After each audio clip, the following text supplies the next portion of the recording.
आज मैं आपसे चर्चा करूंगा कि परमात्मा की भक्ति क्या है और उसका जीवन में सामाजिक मूल्य क्या है उस भक्ति का। देखिए, ऐसा है कि परमात्मा कभी साक्षात हमारे सामने तो उतरता नहीं है और यह संपूर्ण प्रकृति भी हमारे एक दृष्टि में कभी सामने नहीं आती है। केवल जहाँ तक हमारी सीमा होती है वहीं तक हमें यह प्रकृति दिखाई पड़ती है। तो यहाँ पे जो परमात्मा की भक्ति है वो ये है कि हमें परमात्मा के नेचर को और प्रकृति के नेचर को, प्रकृति को सोचना पड़ेगा कि किस तरह से प्रकृति काम करती है, किस तरह से परमात्मा काम करता है। परमात्मा और प्रकृति ने हर मनुष्य को जीने की सुविधा दी है, हर मनुष्य के लिए वो सुख सुविधाएं दी हैं, हर जीव जंतुओं के लिए वो सुख सुविधाएं दी हैं कि वह अपने जीवन को अच्छे से यापन कर सके।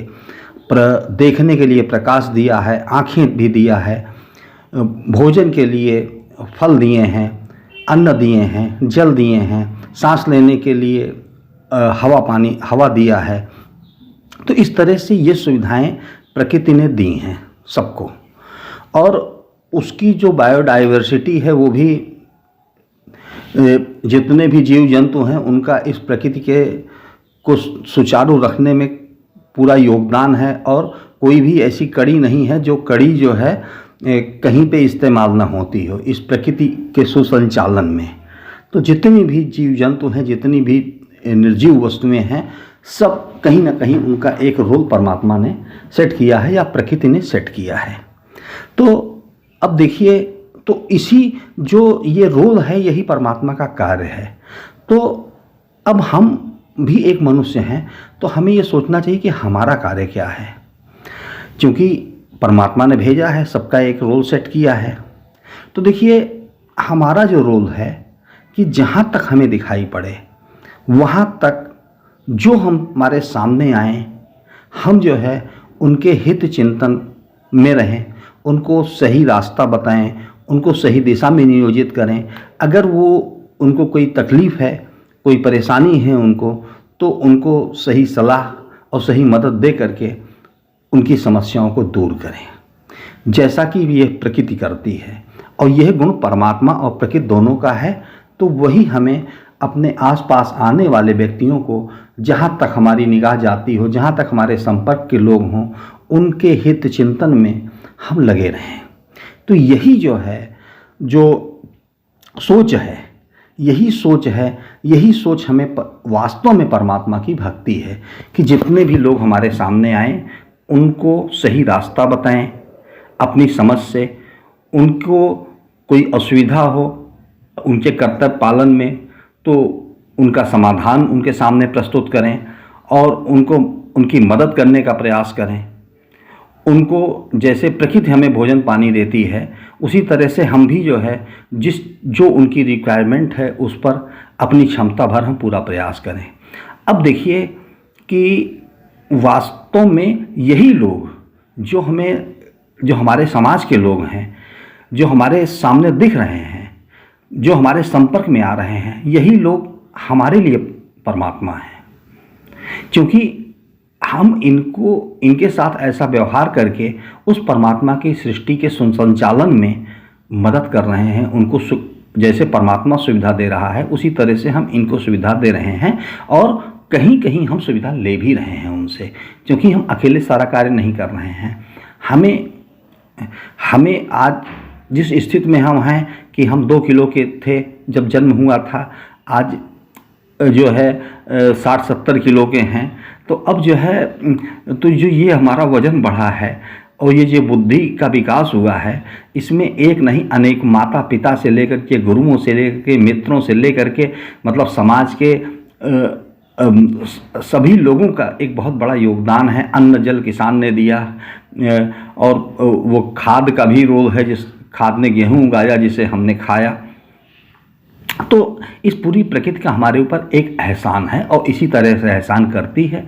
तो हमें भी उसी तरह से, हमें जैसे प्रकृति अपना दायित्व तो हमारे हित चिंतन में लगा रही है, अब पूरा कर रही है, उसी तरह हमें भी अपने आसपास दिखने वाली चीज़ों को, आसपास संपर्क में आने वाले लोगों, जीव जंतुओं के हित चिंतन में ही अपनी ऊर्जा और क्षमता को लगाना है।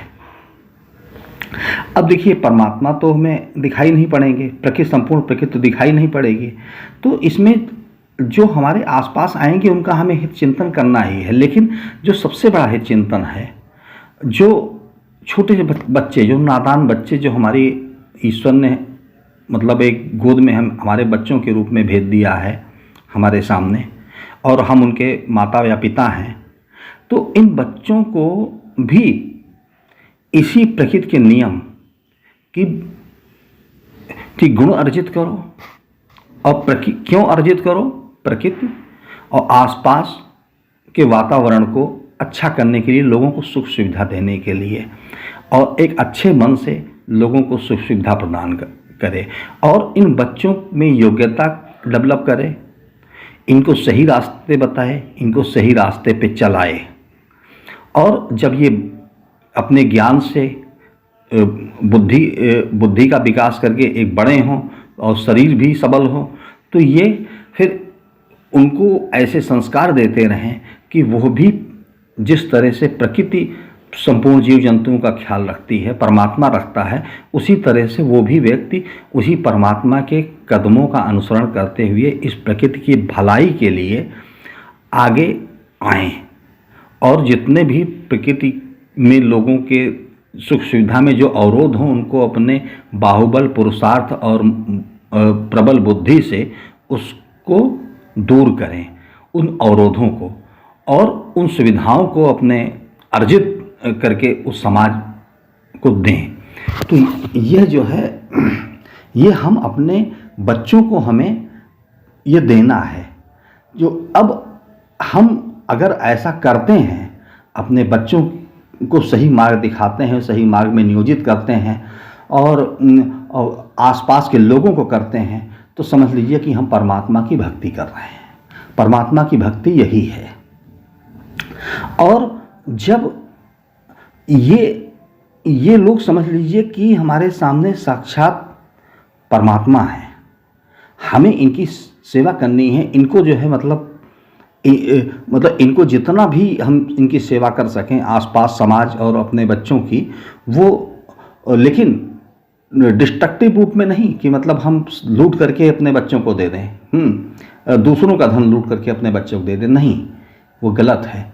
हम उनको जो उनके हक का है उसको उपार्जित करना सिखाएं, और हक से अधिक न लें, ये भी संस्कार दें, और अपने आसपास के लोगों को भी प्रेरित करें कि ऐसा है कि जो हम सामाजिक दृष्टिकोण से चलें और सबके हित के लिए करें। जैसे कहा गया है, सर्वे भवन्तु सुखिनः सर्वे सन्तु निरामयाः सर्वे भद्राणि पश्यन्तु मा कश्चित् दुर्भाग् भवेत्। तो इस भाव को लेकर के हम करें, चलें समाज में, यही परमात्मा की उपासना है। और जब वो बच्चे बड़े हो जाएं और जब उनके माँ बाप बूढ़े हो जाएं, तो जब हम बच्चों को ऐसा संस्कार दिए रहेंगे, तो वो बच्चे भी अपने बुजुर्ग माँ बाप को, जैसे कि माँ बाप ने जब बच्चे कमज़ोर थे तो माँ बाप ने उनको सहारा दिया, तो जब माँ बाप बूढ़े हो जाएंगे तो बच्चे उनको सहारा देंगे। जब हम ये संस्कार देंगे, हम ये संस्कार जब उन्हें देंगे कि समाज में जिसको आवश्यकता है उसको मुक्त हस्त से सहायता करो, अपनी क्षमता भर उसके हित चिंतन में लगो, किसी का द्वेष करके किसी को हानि ना पहुंचाने की कोशिश करो, अपनी ज़रूरतों से पहले दूसरों की ज़रूरतों को देखो, अपनी ज़रूरतों को भी देखो, दूसरी की अपनी ज़रूरतों को इसलिए भी देखना ज़रूरी है कि जिससे कि हम और अधिक क्षमता से काम कर सकें। हम स्वयं को कमज़ोर न करें कि हम खाएं नहीं, हम पिए नहीं, हम अपने शरीर को कमज़ोर कर लें और हम समाज में ही केवल बांटते रहें, बल्कि हम अपने को भी स्वस्थ रखने भर का, तो जैसे कि भोजन स्वस्थ रहने के लिए होता है, स्वाद और जो है मतलब जिह्वा की सुख सुविधा के लिए नहीं होता है, और तो शरीर की आवश्यकता और शरीर को संचालित करने के लिए ही भोजन होता है। तो इस तरह से हम अपने जब बच्चों को हम संस्कार देंगे, तो ये निश्चित रूप से कि जब वो बच्चे बड़े होंगे तो अब जैसे हमने जो है उन बच्चों की सेवा की है, वैसे वो हमारी सेवा करेंगे। और देखिए एक चीज़ ये भी ध्यान रखना है, अभी मैं एक जगह गया था, तो वहाँ पर जो है एक विद्वान व्यक्ति थे, धार्मिक विद्वान थे, तो वो बोल रहे थे, उन्होंने कहा देखिए माँ बाप ने नेकी किया तो इसलिए आपको उनके साथ बुढ़ापे में नेकी करना है, ऐसा नहीं है। ये बदला नहीं है कि मतलब उन्होंने किया तो आप करोगे, उन्होंने किया नहीं किया वो अलग चीज़ है। आपने क्या किया, आपने अपने माँ बाप के साथ क्या किया, उन्होंने जो किया उसका परिणाम वो जाने, आपको क्या करना है ये आप जाने, ये आपको करना है। तो इस तरह से जो है मतलब नेकी का बदला नेकी से न देने की कोशिश करें, बल्कि आप नेकी करें, भले उसने बदी किया हो। तो इस तरह से जो है तो ये सामाजिक ढांचा जो है बदले के नहीं, ना बुरे काम का बदला लेने की कोशिश करें, ना भले काम का बदला देने की कोशिश करें, बल्कि आप भला करने के लिए हो। जो बुरा कर रहा है वो मतलब उसका परिणाम जो है, उसका परिणाम दुष्परिणाम स्वयं उसके सामने आएगा, और लेकिन आपको भला करना है, आप अपना मार्ग मत छोड़िए। तो इस तरह से वो बच्चे भी माँ बाप की सेवा करेंगे जब ये संस्कार उनको मिलेगा। तो अब बुढ़ापे में क्या है कि बच्चों के लिए सबसे बड़े भगवान उनके माँ बाप हो जाते हैं। हालांकि वो शुरू से ही रहते हैं, लेकिन जिस समय वो असहाय अवस्था में होते हैं उस समय उनकी सेवा परमात्मा की सेवा से कम नहीं है। तो यह जो जीवन की रेखा है, जो जीवन की सोच है, ये परमात्मा की भक्ति है, यही आध्यात्मिकता है, यही धर्म को मानना है, और यही रास्ता पकड़ करके आज जो है पूरा समाज जो है अच्छे से चल सकता है। जो युद्ध की विभीषिकाएँ आ रही हैं, तबाही की, बर्बादी की, ये सब रुकेंगी।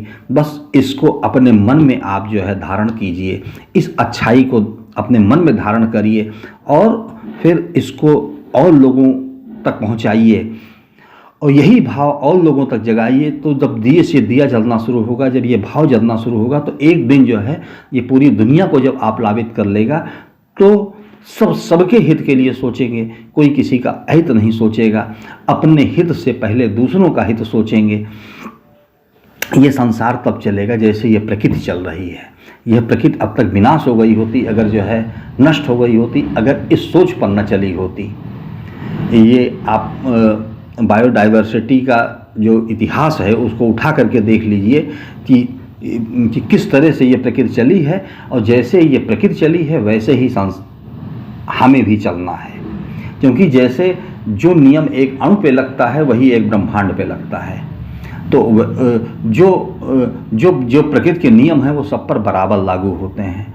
तो इसीलिए हम आपसे निवेदन करते हैं कि इन भावनाओं को से स्वयं को आप लावित करें, एवं जो आसपास के लोग हैं उनको भी ये मैसेज कन्वे करते रहें। और अगर 2-4 लोगों को भी आपने इस मैसेज को कन्वे करके भलाई के रास्ते पे लगा दिया, अपने परिवार को, अपने आसपास के लोगों को, तो समझ लीजिए कि यह धीरे धीरे ये दीप जलते चले जाएंगे, और एक दिन पूरी पृथ्वी जो है वो वसुधैव कुटुंबकम, वसुधा ही परिवार है की ध्वनि से आप्लावित होगी, और भारत विश्व गुरु बनेगा। देखिए, विश्व गुरु कोई अहंकार का विषय नहीं है कि हम विश्व गुरु बनेंगे। हम मतलब वसुधा ही परिवार है, हम मनुष्य हैं, हमको जो है रास्ता देना, मतलब हमें रास्ता देना है, एक अच्छा रास्ता।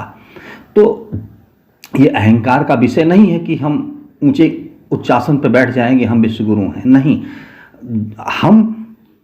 हम विश्व की सेवा के लिए जो है मतलब वसुधैव कुटुंबकम के इन विचारों को रख करके पूरे पृथ्वी को जब परिवार बनाएंगे, तो विश्व शांति के अलावा संपूर्ण विकास और प्रकृति का सुसंचालन एक अच्छे तरीके से होगा। बार बार युद्ध की विभीषिका, मृत्यु की विभीषिका, आंसू और खून से यह धरती लथपथ नहीं होगी।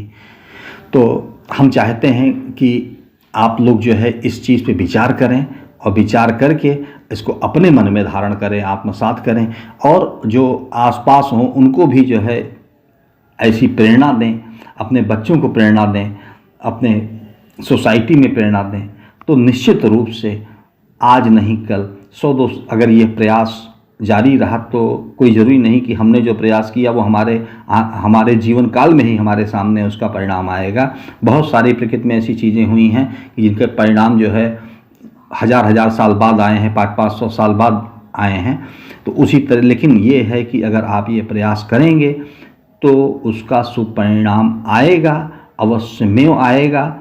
और एक दिन पूरी पृथ्वी जो है वो वसुधैव कुटुंबकम और सर्वे भवन्तु सुखिनः के रास्ते पे चल पड़ेगी। और जिस दिन वो चल पड़ेगी वही दिन जो है सार्थकता का दिन होगा, वही भक्ति का दिन होगा, वही परमात्मा की भक्ति का दिन होगा, वही प्रकृति की भक्ति का दिन होगा, वही सर्वोच्च सेवा का भाव होगा। और इसीलिए जो है जितने पुरुष पैदा हुए हैं उन महापुरुषों के सपने साकार उसी दिन होंगे जिस दिन हम इस चीज़ पर ध्यान देंगे। धन्यवाद।